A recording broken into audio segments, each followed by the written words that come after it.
Miscarriage and stillbirth is so common. Nobody should have to pay bills for a baby that they can't keep. I want to help people pay these bills so that it can take a little bit of that sting off of an already difficult situation. I started Love Jessica because we lost our first pregnancy. We were 27 weeks along and baby Jessica was stillborn.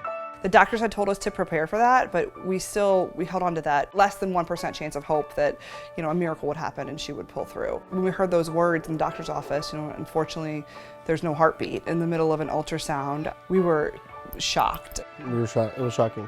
Devastated doesn't even describe it. And it's something that, from a man's perspective, that you have the social construct that you want to be the tough guy, be there for your wife, and obviously I wanted to. But it hit me, it's okay to open up and slowly cope.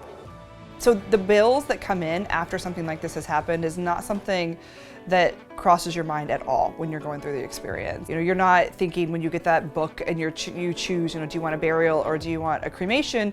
You never think, well, which one is more cost effective? And all it does is bring back those memories of hurt and pain.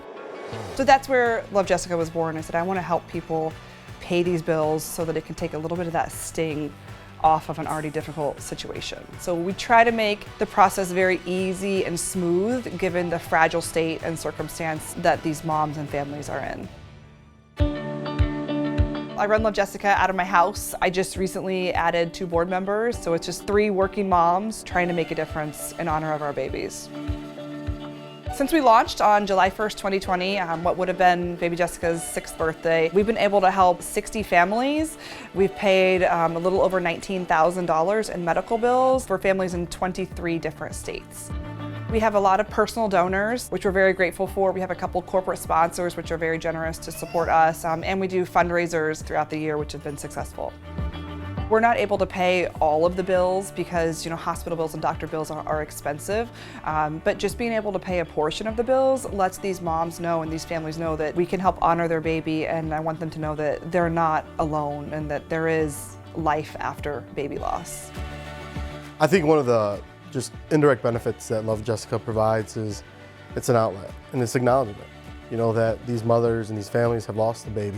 The financial aspect's important to it, but what's just as important is that outlet and that healing process. As a woman, you're expected just to, brush it under the rug and move on and just try for another. And, that baby existed, was real, and should be talked about and honored, and women should know that they're not alone. Every family that we're able to fund means that Jessica's memory will live on for a little bit longer and be able to spread to a little bit more people. Who's baby Jessica, guys? Our big sister, and she watches over us. Well, where does she live? She lives in heaven.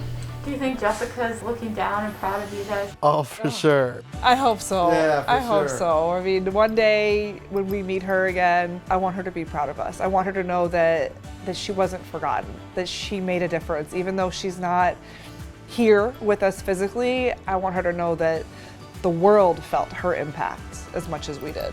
Yeah.